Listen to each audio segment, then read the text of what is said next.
네, 국민의당 제보 조작 사건이 새로운 국면으로 접어들고 있습니다. 검찰은 이준서 전 최고위원에 대해서 사전 구속영장을 청구했는데요. 파장이 만만치 않습니다.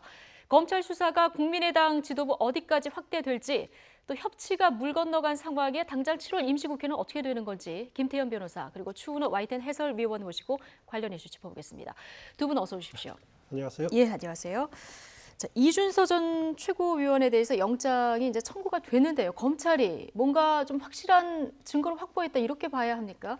일단 이준서 전 최고위원에게 적용된 혐의가 공직선거법상 허위사실 공표입니다. 예. 이것은 그 당선되지 240조로 제가 기억하는데 250조 이하입니다. 당선되지 못하게 할 목적으로 이제 후보자라든가 아니면 그 가족에게 대해서 허위사실을 예. 이렇게 공표할 경우에 7년 이하의 징역 그리고 혹은 이제 500만 원 이상이나 그 3천만 원 예. 그 이하의 그 벌금형에 처하도록 돼 있는데 검찰은 이준서 전 최고위원이 그 제보 조작에 가담했느냐 이거에 대해서는 그 아닌 것으로 이렇게 보고 있는 것 같습니다. 예. 이거는 이제 이유미 씨의 조작은 이유미 씨 단독 이유미 씨 단독 범행으로 보고 있는 것 같고요. 예. 아직 그 뭐 가담했다라는 같이 공모했다라는 증거라든가 진술을 유의미한 진술은 확보하지 못한 것 같은데 하지만은 그 이준서 전 최고위원이 그 이유미 씨가 조작했다는 사실을 뭐 이게 허위라는 사실을 알았을 수도 있다. 또 그 몰라도 뭐 허위인지도 뭐 상관없다라고 그런 그 기반하에서 이렇게 폭로하도록 당에 넘겼다라는 식으로 검찰은 생각하고 있는 것 같은데 내일 예. 영장 실질 심사가 열립니다. 예. 여기서 법원이 어떻게 판단하느냐에 따라서 이 큰 흐름이 정리가 될 것 같습니다. 그러니까 이준서 전 최고위원이 이제 조작은 안 했지만 예. 뭔가 미심적인 부분이 있었는데 그렇죠. 예. 그냥 이거를 넘어갔다. 예. 이렇게 보는 시각인 것 같은데요. 그렇죠. 혹시 예. 혹시 그 언론에 알려지지 않은 어떤 그 말씀하신 유의미한 뭐 녹취라든가 이런 걸 검찰이 확보했을 가능성은 없습니까? 글쎄요, 녹취 같은 것들이 이제 확보가 됐다고 하면 이제 이미 다 언론사 취재가 됐겠죠. 예. 근데 어제 그 검찰 그 남부지검 차장하고 기자들과 이제 일문일답 예. 그 대화록을 보면요, 공식적으로 확인해 주는 건 없습니다. 예. 기자들의 그럼 지금 질문을 정황 증거들만 있다는. 그러니까 기자들이 거죠? 질문을 예. 계속 하는데 수사 중이어서 확인해 줄 수 없습니다. 이런 얘기가 나와요. 그러니까 중간에 어떤 기자 한 사람이 우리도 기사를 써야 되는데 뭐 좀 알려주세요. 이런 얘기가 나옵니다. 공식적으로 그렇게 얘기를 했어요. 예. 그런데 이제 기자들이 막 취재를 하면서 오늘 아침 조간신문 같은 경우들에 보면 검찰이 이 사안을 어떻게 보고 있는지 그리고 영장에 무엇이 담겨 있는지가 이제 보도가 됐거든요. 왜냐하면 그 영장이란 게 어차피 국민의당은 가지고 있을 테니까요. 이준서 전 최고위원을 통해 가지고 국민의당 쪽에서 나온 걸 수도 있을 거고 영장에 범죄 사실에 뭐를 기재했는지들이 이제 나와 있는데 그런 거를 통해 가지고 검찰이 이 사건을 어떻게 보고 있는지 알 수가 있는 거죠. 하나 말씀드리면 이 죄가요, 허위 사실 공표입니다. 예. 증거 조작죄가 아니에요. 허위 사실 공표입니다. 그러니까 증거 조작은 허위 사실을 공표하는 일종 수단인 겁니다. 그러니까 이준서 전 최고위원이 이유미 씨한테 야 유미야 이거 하나 조작해서 가지고 와 이렇게 얘기한 건 아니라는 거예요. 검찰이 네. 거기까지 확인을 못했습니다. 네. 그러니까 이유미 씨와 같이 증거 조작에 직접적으로 가담한 것은 아닌데 그런데 문제는 허위 사실 공표요. 그러니까 이유미 씨와 계속 이것에 대한 얘기를 하면서 몇 번 정도 게이트키핑 과정을 통해서 허위 사실과 걸려낼 수 있는 기회가 있었다. 네. 그리고 이준서 전 최고위원 정도라고 하면 이건 뭔가 좀 냄새가 나는데 이건 이유미 씨가 조작을 한 것 같은데 이건 하면 안 될 것 같은데 이런 기회가 몇 번 있었는데 그걸 무시하고 그냥 밀어붙였다는 것이거든요. 그러니까 검찰이 들고 있는 게 한 3가지 정도 돼요. 하나부터 제일 처음에 게 뭐냐면 그럼 이유미 씨 진술인 것 같은데 이렇게 얘기했다는 거죠. 이유미 씨한테. 야 이거 우리가 너 녹취록 좀 가져와봐. 증거 확실한 증거로. 이게 있으면 내가 나 청년 최고위원 장으로 만들어 줄게. 그럼 너 다음 총선에 비례대표 받을 수도 있다. 이렇게 얘기했다는 거 하나 있고요. 그래서 카카오톡 조작된 걸 가지고 옵니다. 예. 조작이라는 얘기는 안 했겠죠. 근데 그걸 이준서 전 최고위원이 아는 모 언론사 기자한테 준다는 거예요. 이거 좀 보도 좀 해봐 이러고. 두 분 잘 아시겠지만 대선 과정에서 기자들 입장에서 보면 이런 특종이 없습니다. 근데 기자가 딱 보고 이거 아무래도 좀 확인해야 될 것 같다. 그래서 나 이거 보도 못해 이 정도로는. 그러니까 뭔가 더 확실한 게 있든지 제보자 신원이 있어야 됩니다 하고 속된 말로 거절합니다. 네. 그러면 검찰이 이렇게 보는 거죠. 취재하는 기자도 이것을 문제가 있다고 봤는데 그러면 전 최고위원이라 하게 되면 야 이유미 이거 어디서 가져온 거니 확인했어야 되는데 예. 그 다음에 이유미 씨한테 녹취록을 요구를 합니다. 그래서 이유미 씨가 녹취록을 가져오는 거거든요. 녹취록과 카카오톡 메시지를 가지고 당에 가지고 갑니다.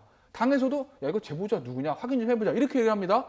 근데 이준석 최고위원이 아 이거 100% 사실이야. 남 이거 그냥 가 하고 밀어붙였다는 거죠. 다 이렇게 보고한 사람을 믿고 해서 그렇죠. 이렇게 그냥 큰 것까지 검찰 됐다는 거 입장에서 아니겠습니까? 보면 기자도 뭔가 의구심을 제기해. 당에서 의구심을 제기해. 그렇다고 보면 본인도 이유미 씨한테 이거 어디서 가져온 거야? 제보자 좀 만나자. 제보자 누구니? 이렇게 했어야 되는데 그냥 밀어붙였다는 건 이게 허위라는 가능성을 당신이 인식한 거 아니겠냐. 이렇게 네. 보고 있는 거죠. 예. 그런데 이 허위 사실 유포, 그런데 이제 미필적 고의에 의한 허위 사실 유포다 이렇게 검찰은 보고 있는데 이렇게 해서 영장이 발부된 사례가 과거에 좀 있습니까? 가장 최근에 이제 대선과 관련해서 허위사실 유포라고 하면 예. 정봉종 전 의원이요. 2007년 대선 때 BBK 관련해서 허위사실 유포한 혐의로 이제 대법원에서 최종 유죄 확정 판결되고 그렇게 해서 이제 실형을 실형 살았죠. 선고받는 거죠. 예. 그때도 그렇습니다. 그때도 대법원이 본 뭐였냐면 이 정봉주 전 의원이 야 이 내 제보는 무조건 허위일 거야라는 것을 허위라는 걸 알고 한 건 아닙니다. 근데 다만 정봉주 전 최고위원은 그것이 진실이라고 믿었으나 법원이 봤을 때는 외부에서 계속 그것에 대해서 반대 사실들을 가지고 오니 전직 의원이라고 하면 아 이거 좀 허위였던 것 같은데 예. 좀 문제는 있겠는데 충분히 당신이 인식할 수 있지 않겠느냐. 그런데 그거에 대해서 키핑 과정 없이 본인이 생각한 거 믿고 발표한 거 아니야. 이렇게 보는 것이거든요. 대부분 대선 과정이나 선거 과정에서 허위사실 유포라는 게 이렇습니다.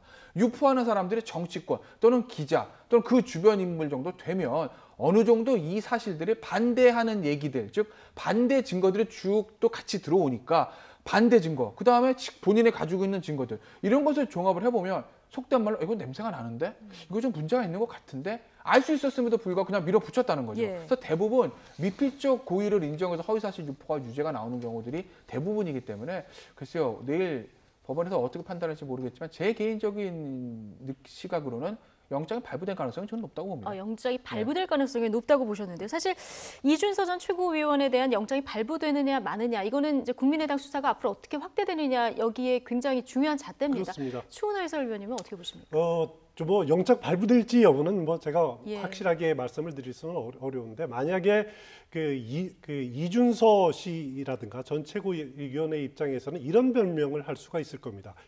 가장 중요한 것이 이유미라는 사람을 어떻게 평가하느냐라는 걸 예. 이것이 상당히 중요한 잣대가 될 수 있을 겁니다. 만약에 이유미 씨가 얼토당토하는 사람이었다라고 엉뚱한 사람이 이거 제보라고 갖고 왔을 때는 의심을 당연히 품어야죠. 하지만은 이유미 씨라는 사람은 그동안 당에서 총선에 공천까지 신청을 한 사람이고 나름대로 예. 당에서 열심히 뛰었던 사람이다. 그리고 그 사람의 삶의 궤적을 보면은 고려대 그리고 카이스트 석사까지 나오고 또 애까지 키우는 애 둘이 있는 30대 엄마고요. 후반의 예. 어머니다. 이런 여러 점을 고려했을 때 그 이준서 전 최고나 아니면 당 공명 추진단 입장으로서는 신빙성을 가질 수밖에 없다라는 그런 측면이 하나 있을 거고요. 예. 그리고 그들이 나름대로 어느 정도 검증을 했느냐라는 것은 또 다른 문제입니다. 만약에 그 미흡했다라고 하면은 김태현 변호사 지적하신 대로 발부될 가능성이 상당히 높은데 만약에 나름대로 이준서 씨 개인적인 차원에서 끊임없이 검증을 하고 의혹 제기를 했다라고 하면은 그런 부분들이 만약에 그 이준서 씨 입장이 소명이 된다라면 그 법원은 상당히 영장 발부에 고민을 할 수밖에 없을 겁니다. 예. 제가 사실 발부 쪽에 조금 무게를 둔 이유는 뭐냐면요. 이게 똑같은 일인데 만약에 문준용 씨 개인에 대한 뭐 허위사실 유포가 명예훼손이다. 죄명 네. 자체가요. 그러면 영장 발부 안 할 거예요. 말씀하신 대로 100% 확실하지 않기 때문에 수사 단계에서 구속수사의 필요성을 법원에 느낄 가능성이 적거든요. 근데 이건 단순한 명예훼손 문제가 아니라 대선 과정에 있었던 증거 조작을 통한 허위사실 유포, 공직선거법 문제거든요. 선거법에 관해서는 굉장히 법원을 엄격하게 보는 경향이 있습니다. 왜? 예. 이걸 엄격하게 보지 않으면 우리 선거제도 자체의 근간이 흔들릴 수 있다. 이렇게 보는 거죠. 그리고 이준서 전 최고위원은 뭐 전직이긴 합니다만 지금 국민의당의 대선 과정에서 중요한 어쨌든 직위상으로는 중요한 역할이 있었던 사람이기 때문에 법원 입장에서 보면 야 이걸 구속해서 더 이상의 어떤 증거인멸이라든지 진술 번복이라든지 어떤 진술자 맞추기는 막아야 되지 않겠느냐라는 생각을 할 가능성이 높다는 거죠. 그래서 100% 유죄라고 아까 법원에서 무죄가 나올 가능성은 저도 있다고 봅니다. 예. 그러니까 100% 유죄의 심증이 아니라고 하더라도 70%의 한 소명의 정도로도 저는 영장을 발부하지 않을까 그렇게 보고 있는 겁니다. 예. 근데 이유미 씨하고 당 지도부의 이 중간 어떻게 보면 연결고리 그렇죠. 이준서 전 최고위원 내일 법원이 어떻게 판단하는지 상당히 주목이 되는데 자, 검찰 수사 앞으로 그렇다면 어디까지 확대가 될 수 있을까요? 일단 내일 만약 영장이 발부가 되면요. 예. 영장이 이 발부가 영장 발부 여부에 따라 좀 달라지겠죠? 그렇죠. 영장이 발부가 되면 검찰은 바로 그 윗선, 그러니까 김인원 변호사라든지 예. 김 단장이죠. 네. 공명조정 단장, 그리고 김성호 부단장 그 위에까지는 조사를 할 거고요. 이용주 근데 이제 의원 같은 거기서 경우는 한번 현역 의원이잖아요. 그렇죠. 바로 예. 현역 의원이기 때문에 지금 국회 상황에서 뭐 체포동의안이 처리될 수 있을 것 같지도 않고 예. 현역 의원이기 때문에 검찰은 거기서 한번 고심을 할 겁니다. 그런데 이용주 의원까지 간다고 하게 되면 그 윗선에 있는 박지원 전 대표나 안철수 전 대표까지 사법 처리는 아니지만 조사는 예. 좀 불가피하다고 보이고요. 만약에 내일 영장이 기각이 된다라고 하게 되면 일단 검찰은 재청구를 염두에 두고 예. 이준서 전 최고위원에 대한 보강 조사에 들어가겠죠. 이 부분을 한번 좀 따져볼 필요가 있는데요. 물론 가능성입니다만은 이용주 의원과 유미 씨와의 관계를 한번 따져볼 필요가 예. 있습니다.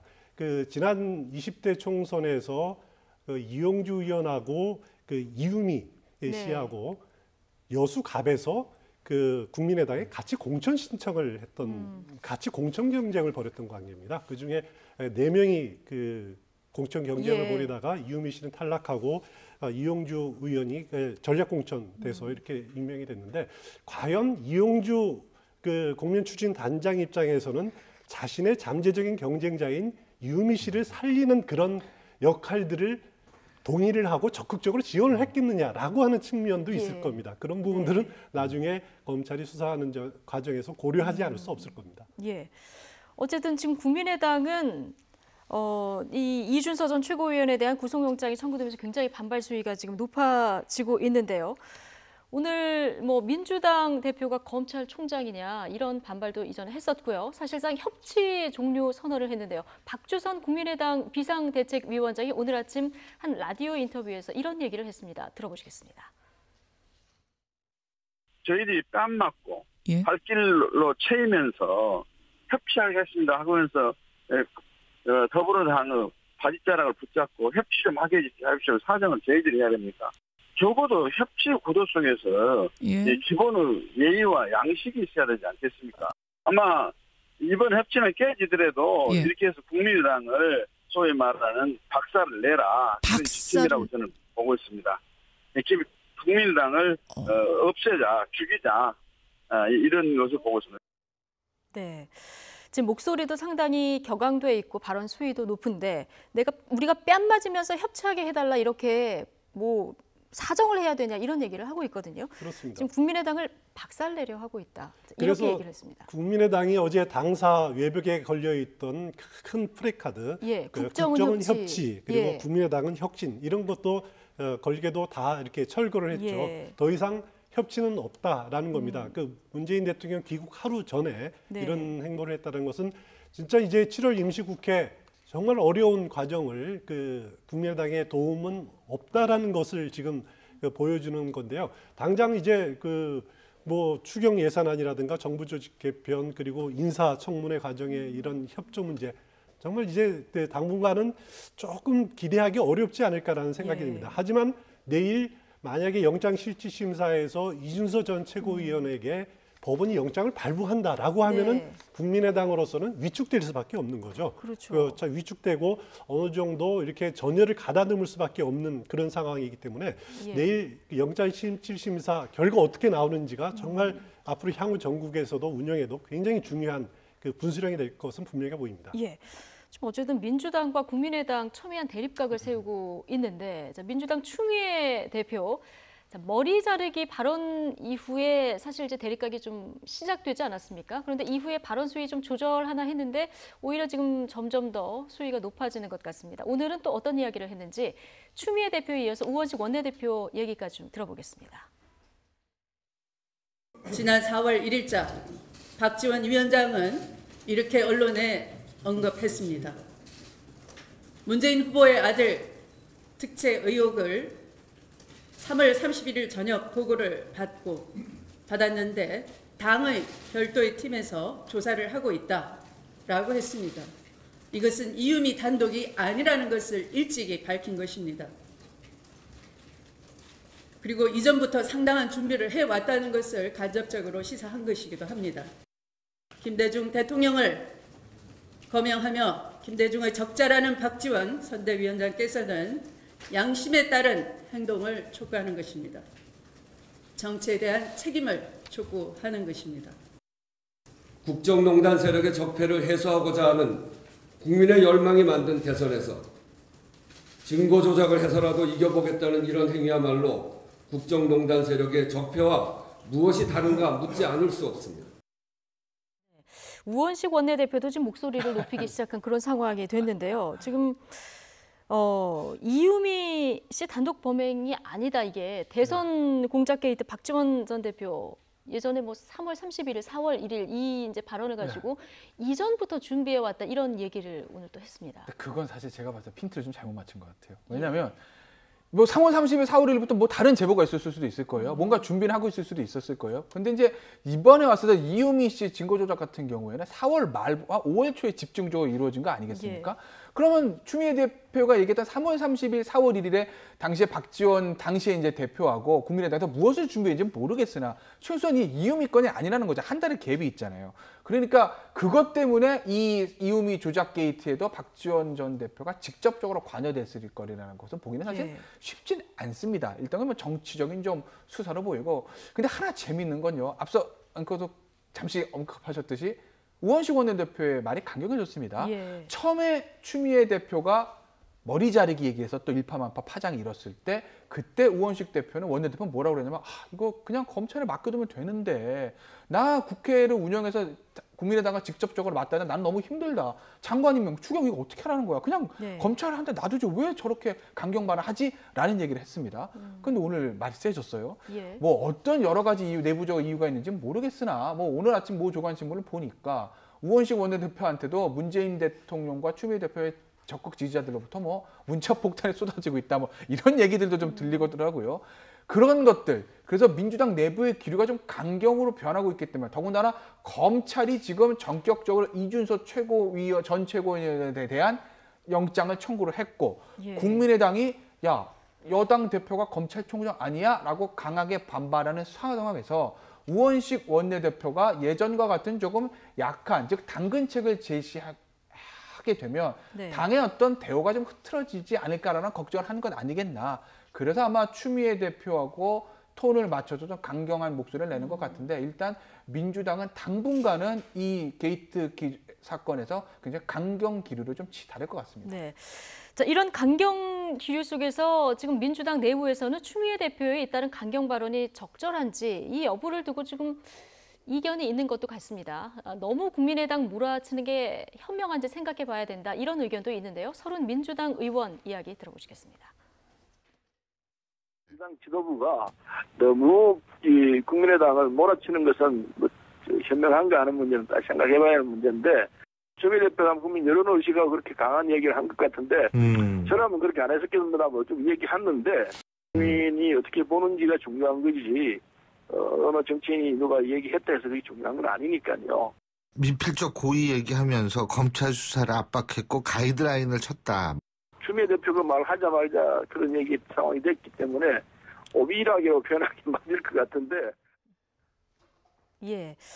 오비일학일 뿐이다. 국민이 어떻게 보는가가 중요하다. 하지만 나라면 그렇게 얘기 안 했을 것이다. 그렇습니다. 저는 개인적으로 그 국민의당이 자체 조사를 했을 때 그것을 이제 민주당에서는 그 어떻게 보면 수사 지침 아니냐라고 비난을 했고 또 이제 상황이 바뀌어서 추미애 대표의 미필적 고의 발언에 대해서는 그 국민의당이 이거 수사 가이드라인 아니냐 이렇게 비난을 하고 있는데 상호 비난을 하고 있는데 제가 보기에는 두 지적 다 정치적인 의미만 있는 것이지 검찰이 그것의 수사 지침이나 가이드라인을 받아서 수사한다라고 생각을 하지 않습니다. 하지만 그 서른 의원 입장에서는 물론 이제 당직은 맡고 있지 않지만은 그 오래된 그 정치인으로서 국회가 좀 원만하게 운영돼야 된다라는 그런 생각을 가지고 있을 겁니다. 그래서 그 어떻게 자신의 입장이라면은 추미애 대표처럼 저렇게 강한 드라이브를 걸지는 않았을 것이다. 그리고 어느 정치인이라는 표현을 했다는 거죠.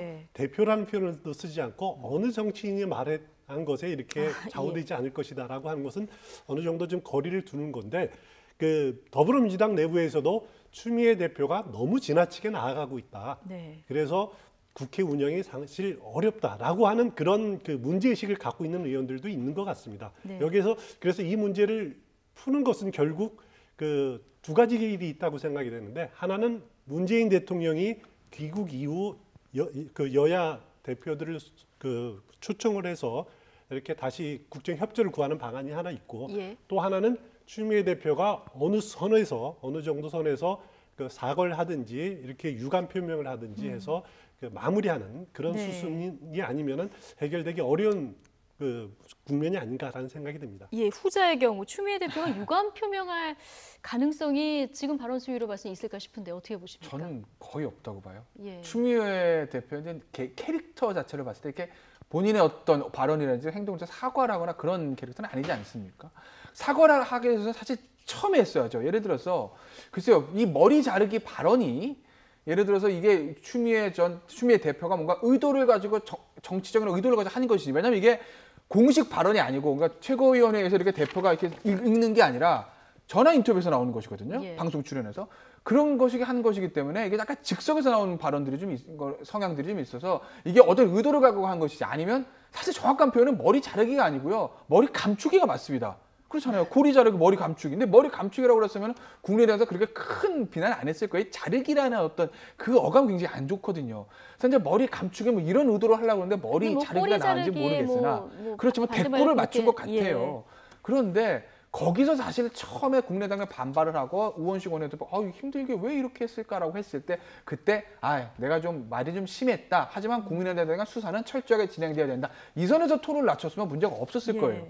근데 그 이후에 계속 추미애 대표의 발언이 세집니다. 그런데 어제 검찰이 구속영장 청구했습니다. 이 와중에서 추미애 대표는 본인의 말을 거두기는 쉽지는 않을 겁니다. 네. 거뒀다가는 본인이 이제까지 한 발언을 전부 다 부정하는 결과가 올 수도 있거든요. 얻은 게 하나도 없이 물러나는 모양새가 되거든요. 그러니까 추미애 대표는 절대로 이 발언을 거두지 않고 우원식 원내대표의 발언들도 강하게 된 와중에서 아마 계속 또 국민의당에 대한 강경 드라이브 책을 펼 겁니다. 그러니까 이 문제를 푸는 방법은 앞서 추은호 해설위원께서도 지적하셨듯이 문재인 대통령 귀국 이후에 조대영, 네. 송영무 이 두 사람의 임명권을 어떻게 처리하느냐, 이걸 통해서 야당과의 관계를 좀 풀 수 있지 않을까. 예. 지금 얘기가 나왔으니까 문재인 대통령이 어떤 선택을 할 거라고 보십니까?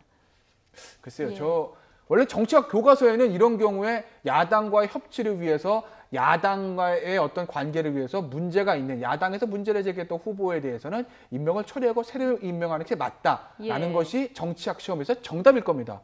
근데 현실 정치의 문제는 좀 다른 문제거든요.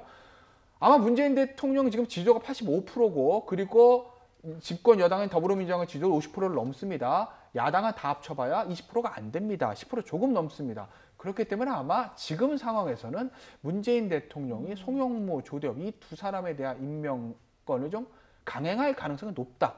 저는 그렇게 봅니다. 예. 참 어쨌든 뭐 임명할 가능성이 높다. 이렇게 되면은 또 이제 협치는 더 어려워지는 그런 상황이 되는, 이게 물리고 물리는 굉장히 어려운 복잡한 상황이 됐는데, 또 민주당도 뭐 국민의당 협조를 받아야 하지만 국민의당 상황도 참 지금 이러지도 저러지도 못하는 상황인 것이, 지금 최근 발표된 여론조사를 좀 보면요. 국민의당 정당 지지율 한번 볼까요? 예, 지금 보면은 더불어민주당이 52% 정도고요. 지금 국민의당 3.8%인데 3.8%가 이게 좀 유의미한 수치인가 이런 생각도 듭니다. 그렇습니다. 3.8%라는 성적표는 국민의당으로서는 참담할 수밖에 없을 겁니다. 예. 그리고 이게 표본 오차가 플러스 마이너스 3.1% 아닙니까? 그러면 예. 만약에 최악의 경우에는 0.0%대의 그 지지율이다라고 이렇게 해석할 수 있는 부분인데, 예. 더 국민의당으로서는 충격적일 수밖에 없는 것이 광주 전남의 경우에는 3.5% 같은 조사에서밖에 안 나왔다라는 거죠. 그래서 자신들의 그 지역 기반인 광주 전남에서도 3.5%라고 하는 것은, 이거는 국민의당의 당으로서는 굉장히 충격적인 여론 조사일 수밖에 없을 겁니다. 그러니까 만약에 국민의당이 이렇게 지금 강경 드라이브 하는 것도 물론 이제 국민의 대다수들이 어떻게 보면은 이 제보 조작을 사실로 받아들이는 의견이 굉장히 많거든요. 한 70여 %가 그렇게 받아들이는데, 그것에 지금 밀려 있는 부분들도 있지만은, 여기서 만약에 그것이 그런 의구심들이 사실로 굳혀져 버린다라면은 네. 그거는 지금 3.8%보다 아예 더 추락할 가능성도 있다. 이런 우려 때문에 예. 국민의당은 지금 강경하게 지금 나가고 있는 그런 스탠스를, 그런 입장을 취할 수밖에 없는 형편입니다. 저수치를 보면 지금 국민의당 더 물러설 것도 없어 보이는데 국민의당 앞으로 어떤 스탠스를 취해야 됩니까? 일단 국민의당은 좀 이 추미애 대표의 발언, 그리고 예. 공교롭게 또 까마귀 날짜 배 떨어지는 걸 모르겠는데 그 발언과 비슷하게 미필적 고의를 이용해가지고 이준석 전 최고위원에 대한 구속영장이 청구되지 않았습니까? 아마 저걸 빌미로 해서 국민의당은 이런 거죠. 울고 싶은데 누가 뺨 딱 때려준 겁니다. 예. 지금 국민의당에 가장 걱정해야 되는 건 외부의 지지도, 이거 떨어지는 게 문제가 아니라 그건 어떻게 도달릴 수 없는 거 아니겠습니까? 내부가 이걸로 흔들리는 것, 내부 결속이 깨지는 것, 그래서 이탈자가 나오는 것, 그것을 가장 걱정하는 것이거든요. 예. 이것을 단합시키고 뭔가 좀 하나를 묶기 위해서는 외부의 적을 만드는 게 가장 좋습니다. 예. 그런데 검찰을 적으로 만드는 게 좀 부담스러운 거죠. 어쨌든 본인들이 수사를 받고 있으니까. 예. 그런데 추미애 대표가 그런 발언을 했기 때문에 추미애 대표의 발언을 비밀해서 정치권자까지 엮어서 외부의 적을 만드는 겁니다. 그래서 아마 내부적으로 조금 다잡고 가려는 어떤 모양새를 띄고 있는 것 같은데 예. 과연 이게 어느 정도 효과가 있고 어느 정도 갈지, 지금 중증 환자한테 모르핀 줘서 약간의 통증은 좀 가시게 한 것은 맞으나 근본적인 치료가 지금 불가능한 상태이기 때문에 시간이 문제지 국민의당의 와해는 저는 뭐 거의 기정사실이 아니겠나 그렇게 예. 봅니다. 코너에 몰린 국민의당, 더군다나 지금 이번 조작 사건이 국민 72%가 당의 조직적인 개입이 있었을 것이다. 이런 여론조사 결과도 나왔는데 이런 상황에서 국민의당 이현주 의원, 문재인 정부는 독재 포퓰리즘이다. 이런 발언을 또 내놨습니다. 자, 거친 발언으로 최근 눈길을 끄는 이현주 국민의당 원내 수석 부대표의 말들 차현주 앵커가 정리를 해봤습니다. 이현주 국민의당 원내수석부대표 발언이 뒤늦게 논란이 되고 있습니다. 지난달 학교 비정규직 노동자 파업 때 급식 종사원을 두고 밥하는 아줌마라고 비하를 했다는 겁니다. 최근에 제가 어떤 학교를 가봤는데 탕수육에 이렇게 2조각이 반찬에 있더라고요. 그래서 한참 커나가는 아이들이 그런 반찬을 먹고 어떻게 영양 보충을 다 할 수 있을지. 비정규직 노동자 파업 첫날 국민의당 원내정책회의에서 한 공식 발언입니다. 지금도 부실한 급식이 인건비가 올라가면 더 문제가 될 거라는 이야기였는데요. 다음 날 한 언론사 취재기자와의 통화에서는 발언 수위가 더 높아졌습니다. 조리사라는 게 그냥 동네 아줌마들인데 밥하는 아줌마가 왜 정규직화가 돼야 하느냐라고 목소리를 높였다는 겁니다. 안 그래도 이낙연 총리를 두고 도저히 팔아줄 수 없는 물건이라고 해서 질타를 받았던 이현주 의원인지라 누리꾼들의 반응은 더 싸늘합니다. 같은 이야기를 하더라도 어떤 단어를 쓰느냐에 따라 하늘과 땅 차이다라는 비판이 이어졌고 그냥 밥하는 아줌마라는 발언에 밑에서 그냥 막말하는 정치인이라는 질타도 있었습니다. 표창원 민주당 의원은 정치적 표현의 자유는 존중돼야 하지만 힘들고 아파서 파업하는 국민에게 막말을 하는 건 옳지 않다고 일침을 가했습니다. 네, 이현주 의원의 지금 발언들 보셨는데 물론 뭐 친한 기자와 사적인 통화에서 나온 얘기라는 걸 감안하더라도 그 뭐 노동자 파업에 땡땡땡땡 이렇게 얘기한 거라든가 지금 급식 노동자들 뭐 밥하는 아줌마 이런 얘기 어떻게 받아들여야 할까요? 정치인들이 특히 이제 그 대변인이라든가 이런 분들을 보면 좀 멋있는 말, 지금 기억에 남는 말 이런 예. 말들을 많이 하고 예. 싶어 하는 것 같아요. 기억에 남긴 합니다만 멋있는 말은 아닌 것 같습니다. 어차피 정치라는 것이 말로 하는 거기 때문에 나중에 행동은 뭐 뒷일이고요. 말로 하는 거기 때문에 결국 모든 것이 이제 말로 풀고 말로 또 협상하고 또 국민들을 상대로 말로 자신의 입장을 이렇게 밝히는 것이 정치인데 이렇게 그렇지만 말에도 어떻게 보면은 좀 그 정도가 있고 좀 삼가야 될 말들이 있는 거거든요. 하지만은 그 이현주 의원의 이런 표현들은 정말 정치인으로서 바람직하지 못한 발언이죠. 이현주 의원 지난번 이낙연 총리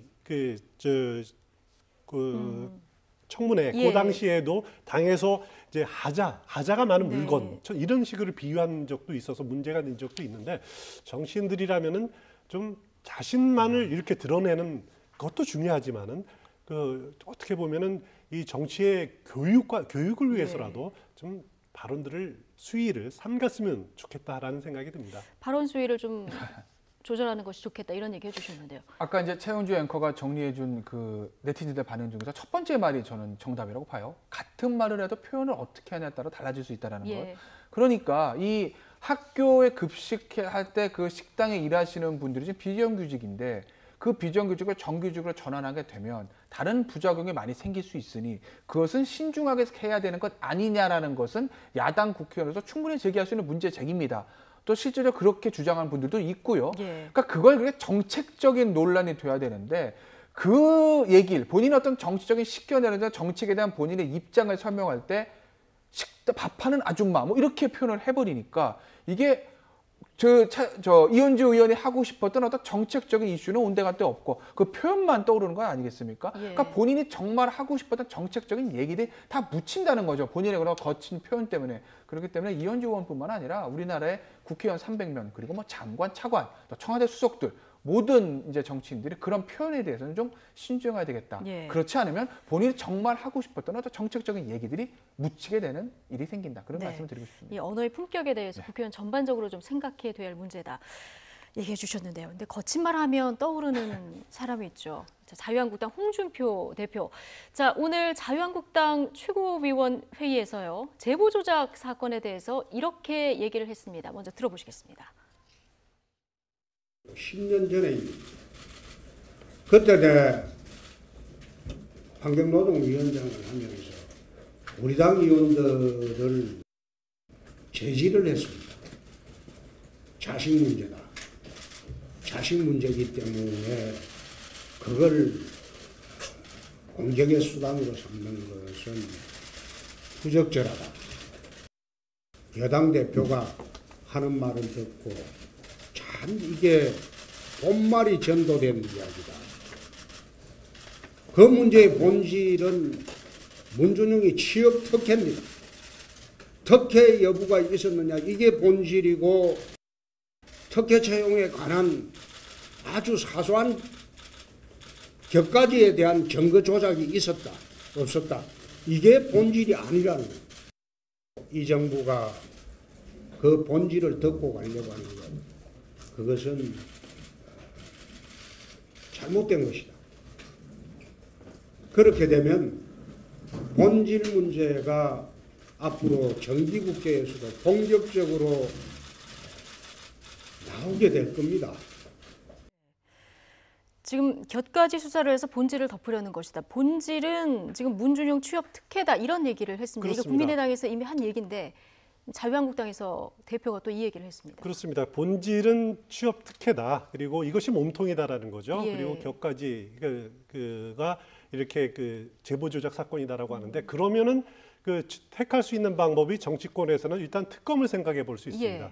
하지만 특검은 문제가 뭐냐면은 그 문준영 씨 취업 그 특혜라는 이 자유한국당이 주장하는 몸통이라고 하는 이 사건은 공소시효가 이미 끝난 사건이거든요. 그래서 특검이 아니라 뭐 검찰이든 특검이든 누가 해든 이 문제는 그 수사할 이유가 없는 거죠. 뭐 진상을 밝히기 위해서 사실관계를 밝히기 위해서 수사한다는 것이 아니라 수사라는 건 처벌을 목적으로 하는 건데 공소시효가 종료된 사건이기 때문에 특검이라는 것은 의미가 없다라고 저는 개인적인 생각이 들고요. 물론 그 이제 국정조사를 한다라고 하는 것은 야당이 강경하게 밀어붙일 수가 있을 겁니다. 그거는 야3당이 만약에 공조를 한다라면은 그 더불어민주당하고 협상을 할 수도 있는 협상 테이블에 올라갈 수도 있는 거지만은 그것이 실현 가능성은 떠나서요.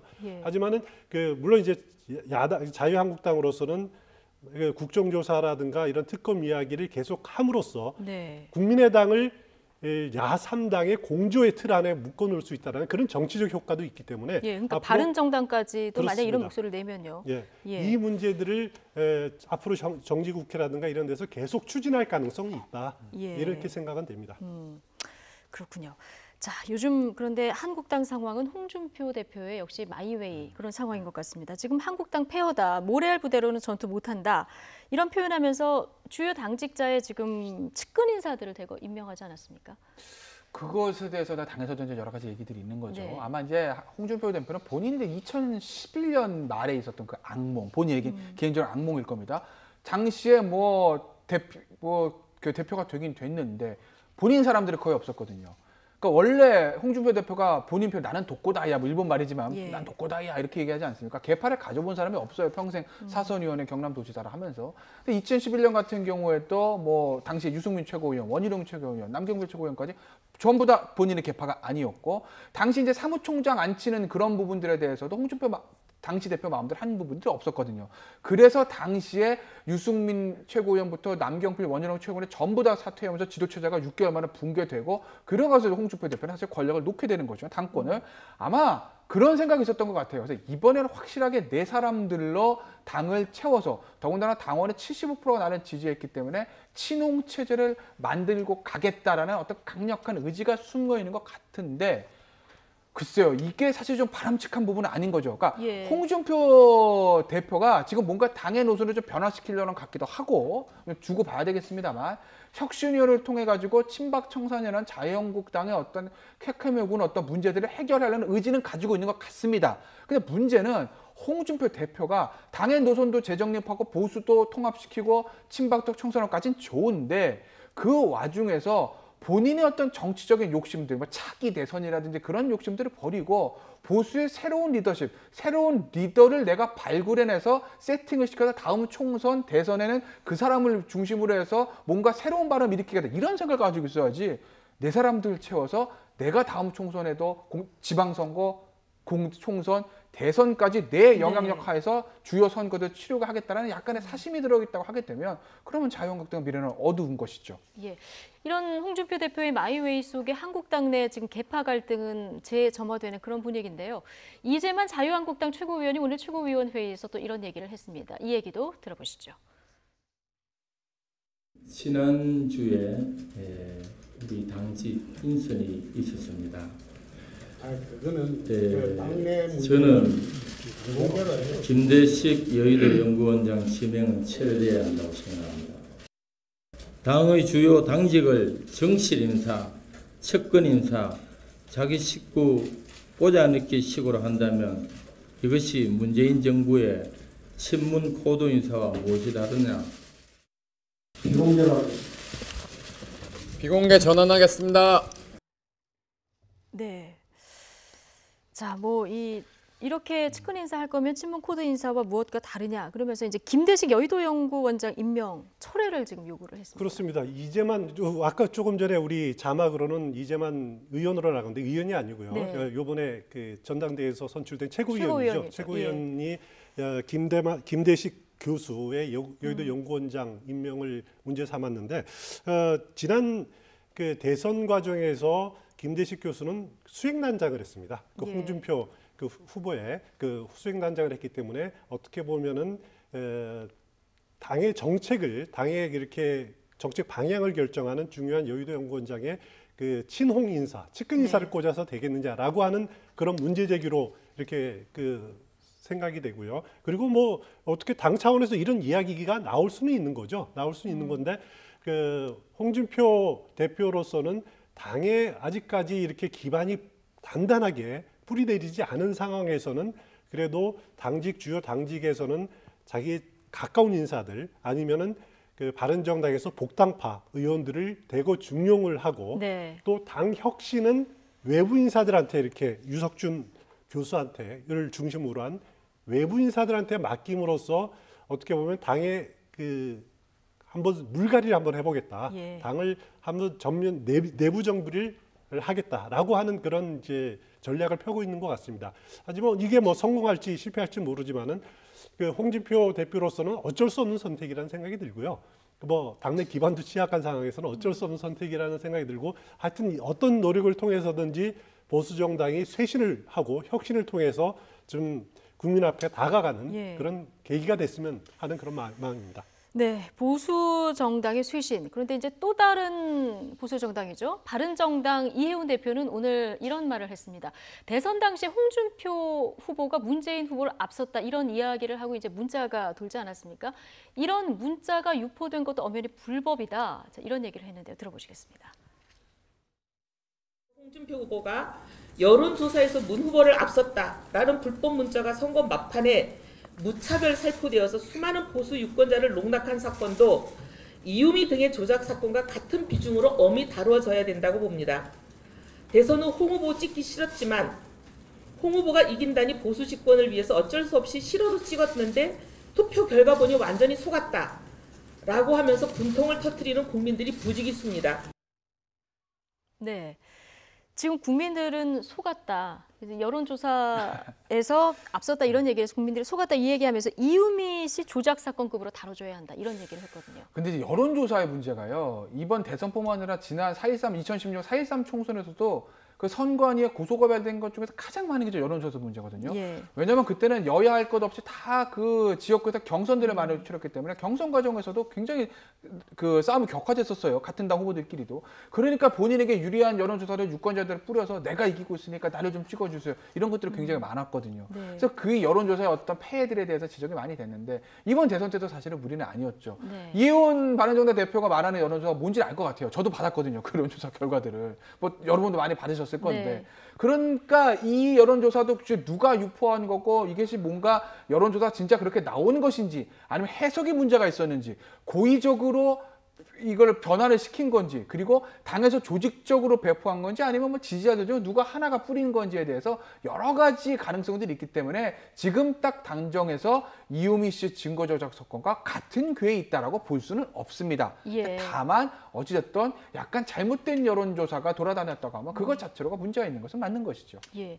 이 문제까지 이제 얘기가 되면 국회는 이제 더 복잡해지는 그런 상황이 되는데 취임 2개월째를 맞은 문재인 대통령, 뭐 국제무대 데뷔전은 무리 없이 마쳤다 이런 평가가 나왔는데 돌아와 보니 내치에서는 굉장히 지금 숙제가 많습니다. 그렇습니다. 앞으로 풀어야 될 과제들이 굉장히 예. 많죠. 오늘 당장 오늘까지 그 인사청문회 임명 동의안을 인사청문회 경과 보고서를 채택해달라고 요청을 하지 않았습니까? 네. 만약에 오늘까지 뭐 지금 같아서는 송영무, 조두엽 두 후보자에 대한 예. 인사 경과 보고서가 채택이 안 될 것이 확실하고요. 그러면 문재인 대통령 내일 바로 임명을 할 수가 있습니다. 과연 그 야당이 강경하게 반대하고 있는 송영무, 조두엽 후보자 임명을 강행할지 아니면 네. 둘 중에 한 명이라도 임명을 철회하거나 아니면 사퇴하도록 하는 수순을 밟을지 예. 그 여부가 지금 가장 주목이 되는데 특히 조두엽 고용노동부 장관 후보자의 경우에는 정의당까지도 반대하고 있는 상황이거든요. 예. 이렇게 문재인 대통령은 인사 문제가 지금 가장 골치 아픈 문제를 예. 풀어야 되는 과제를 안고 있을 겁니다. 거기다가 취임 초기에 의욕적으로 제출했던 추경 예. 일자리 창출을 위한 추경 예산안 네. 한치도 지금 나가지 못하고 있는 상황이기 때문에 이런 문제들을 어떻게 풀어야 나가는지 이것이 이제 귀국한 문재인 대통령의 가장 당면한 과제라 예. 아닐 수 없습니다. 어쨌든 뭐 문재인 대통령 그 외교만 놓고 보자면 한미 정상회담, G20 그 회담에서 어떤 성과를 가져오는다. 이게 이제 중간 평가가 될 것이다. 이런 얘기가 많았는데, 자 여기서는 비교적 이제 성공적이었다 이런 평가가 많이 나오는 것 같습니다. 김태현 변호사는 중간 성적표 어떻게 매기십니까? 굉장히 좋은 성과를 가지고 왔죠. 예. 일단 가장 중요한 게 외교 공백이 있지 않았습니까? 네. 그걸로 외교 공백을 단기간 내에 그래도 메꿨다라는 점 하나 있고요. 그리고 이제 미국에 가서 다른 걸 다 떠나서 트럼프 대통령과 나름대로 신뢰관계를 행복한 것 같아요. 그러니까 트럼프 대통령이 이제 포커페이스가 아니지 않습니까? 본인의 어떤 호불호가 벽으로 드러나는 사람인데 얼마 전에 G20에서 마지막 사진 찍을 때 시진핑이 뒤에 있는 것에도 불구하고 문재인 대통령과 악수를 하는 그런 장면들을 보면 예. 개인적인 어떤 친밀감들이 이제 호감을 표시한 겁니다. 그런 어떤 정상들과의 인간적인 어떤 신뢰를 돈독히 했다라는 점 굉장히 높게 평가할 만하고요. 그리고 무엇보다 중요한 건 한미일 정상회담, 삼국 정상회담에서 북핵에 공동 대처하자는 어떤 공동 성명을 도출했다는 점이 좀 문재인 대통령의 가장 큰 성과라고 봅니다. 예. 왜냐하면 외국 국제적으로 봤을 때 문재인 대통령에 대해서 참여정부를 승계한 사람이니까 혹시 대북 이 북핵 문제에 대해서 무조건 유화책만 하려는 건 아니야? 혹시 무조건 대화만 하려는 건 아니야? 그런 의구심이 좀 있었을 텐데 이번 한미 정상회담과 G20 정상회담을 통해서 문재인 대통령이 그건 아니다. 네. 물론 내 최종 목표는 대화를 통한 평화적 해결이지만 그 전 단계로서 국제공조를 통해서 대북 제재는 나는 강하게 할 것이다라는 점을 G20에서도 시진핑에도 얘기했고 한미일 정상에서도 얘기했기 때문에 그렇기 때문에 저는 어떤 국제적인 의혹의 시선을 떨쳐버리는 가장 큰 성과를 거뒀다고 보고요. 그래서 아마 야당 측에서도 지금 뭐 바른정당이나 자유한국당 쪽에서도 그 점에 대해서 굉장히 높게 평가를 하고 있는 겁니다. 그러니까요. 오히려 국민의당에서 좀 비판을 하고 나머지 보수 야당은 이례적으로 좀 호평을 하는 그런 상황이에요. 그렇습니다. 특히 자유한국당에서 지금 깜짝 놀랄 정도의 논평을 보니까 예. 아주 칭찬 일색의 그 반응을 그렇죠. 내놨는데 민주당 논평 같은 그렇습니다. 논평을 했습니다. 그 자유한국당 입장으로서는 지금 문재인 대통령의 그 정상외교 80% 넘는 지지율에다가 나름대로 굉장히 큰 성과를 거둔 이 정상외교에 대해서 반박하고 비난하고 하는 것이 내부적으로 바람직하지 않다라고 예. 판단을 했을 겁니다. 각을 세울 필요가 없다라는 거죠. 협력할 땐 협력하겠다. 그렇습니다. 예. 반면에 그 국민의당 입장에서는 지난번에 그 문재인 대통령이 베를린 선언을 한 직후에는 아주 긍정적인 그 논평이 나온 적이 있습니다. 지난 금요일에. 예. 하지만은 그 지난 주말 사이로 검찰이 이준서 전 최고위원에 대해서 구속영장을 청구한 예. 이후로 분위기가 상당히 바뀌었죠. 그렇죠. 그러면서 국민의당 입장에서는 문재인 대통령의 정상회의에 대한 청평에 대해서는 네. 좀 포토진용이다. 예. 라는 식으로 약간 뒷얘기로만 포장하는 거다. 그렇습니다. 예. 약간 이렇게 폄하하는 그런 예. 반응을 내놓고 있습니다. 예, 자 이렇게 어쨌든 G20 정상회담 지금 국제 무대의 첫 데뷔전을 성공적으로 했다 이런 평가가 뭐 보수 야당에서도 나오는 그런 상황인데요. 이 G20 정상회의가 열리는 이틀 동안 회의장 안과 밖에서는 정말 다양한 일들이 벌어졌습니다.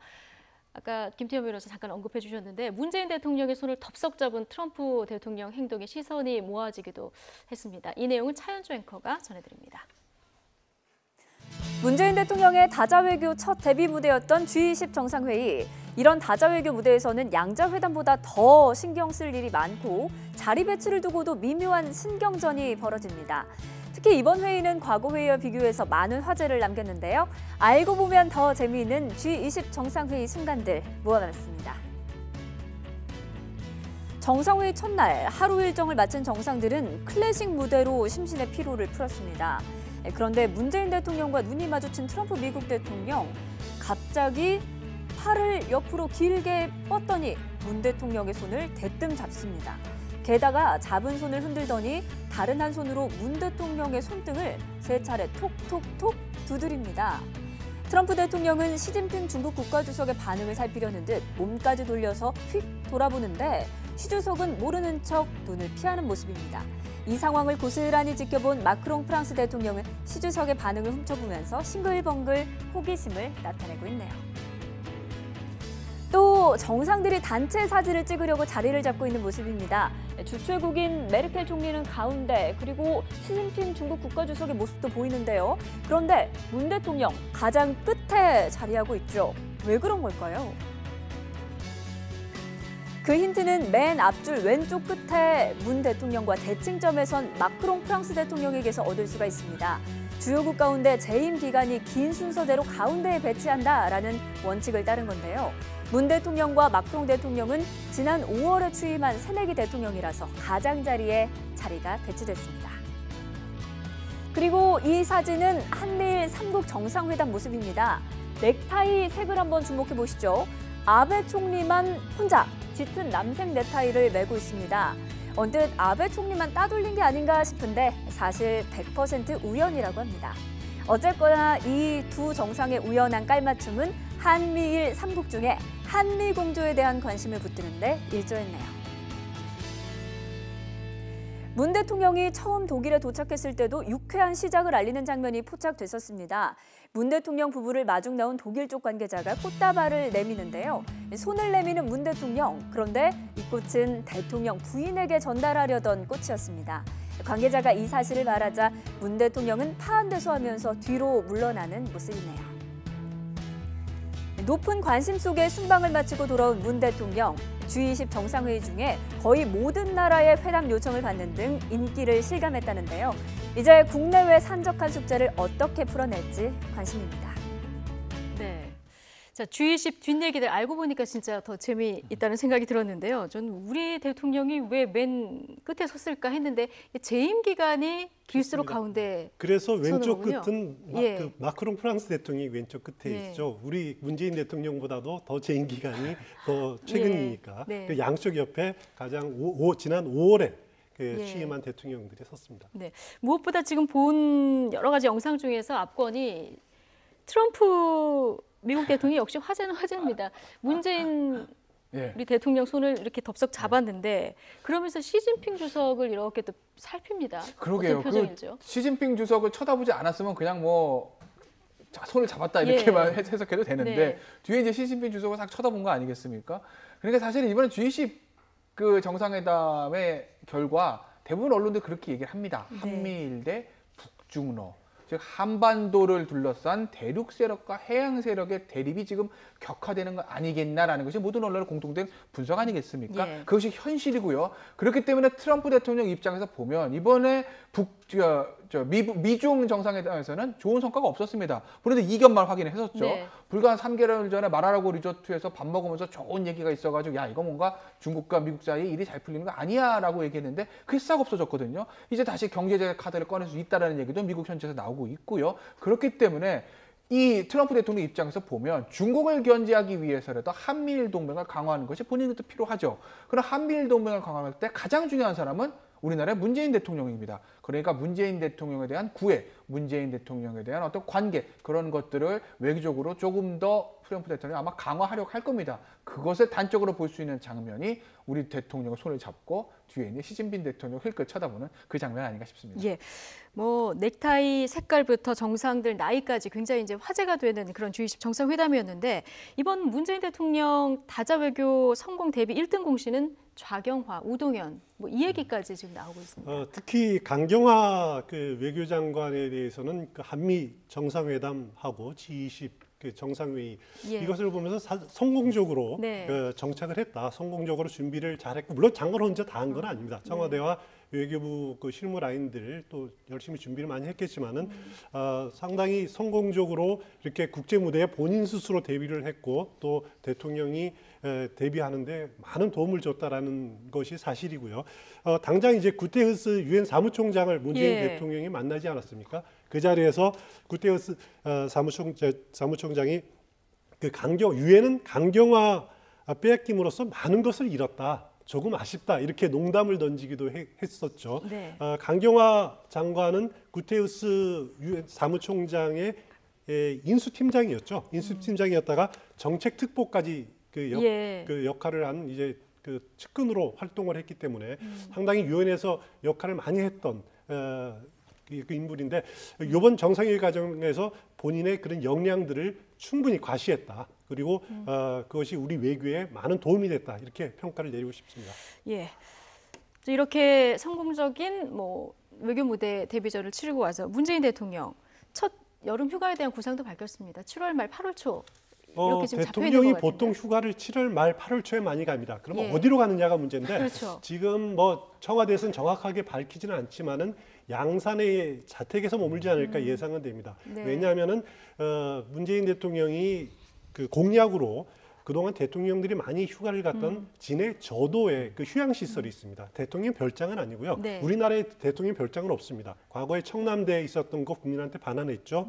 그리고 진해 저도의 별장, 이건 거제시 장목면에 있는데 원래는 대통령 별장에서 해군으로 지금 넘어가 있는 상태인데 해군이 관리하고 있는 상태인데 이것을 국민에게 반환하겠다, 돌려주겠다라고 약속을 했기 때문에 그 시설에서 문재인 대통령이 휴가를 보낼 수는 없을 거고요. 그러면은 유일한 방안이 양산에 있는 저택과 청와대에서 보내는 방법밖에 없을 겁니다. 어떤 그 선택을 할지는 잘 모르겠습니다만은 아마 그 두 군데에서 이렇게 한 반반씩 지내지 않을까라고 예측을 해볼 수 있습니다. 네. 쉴 때는 쉬어야 또 일을 할 수 있을 텐데 문재인 대통령 뭐 연차도 다 가겠다 이런 얘기를 했는데 여름 휴가 다녀와서 다 쓸 수 있을지는 좀 두고 봐야 될 것 같다 이런 생각이 드네요. 휴가 계획 잡으셨어요? 저도 7월 말 8월 초쯤에 좀 대통령 일정을 맞추셨습니까? 그런가요? 예. 그때가 또 저희도 법원이 휴정기이기 때문에 대부분 변호사들 이제 7월 말 8월 초에 판검사들 다 휴가를 가거든요. 그래서 좀 그때 좀 다녀올까 생각을 하고 있는데 실제로 갈 수 있을지 모르겠습니다. 예, 알겠습니다. 두 분 얘기 오늘 여기까지 듣겠습니다. 김태현 변호사 그리고 추은호 YTN 해설위원과 함께했습니다. 고맙습니다.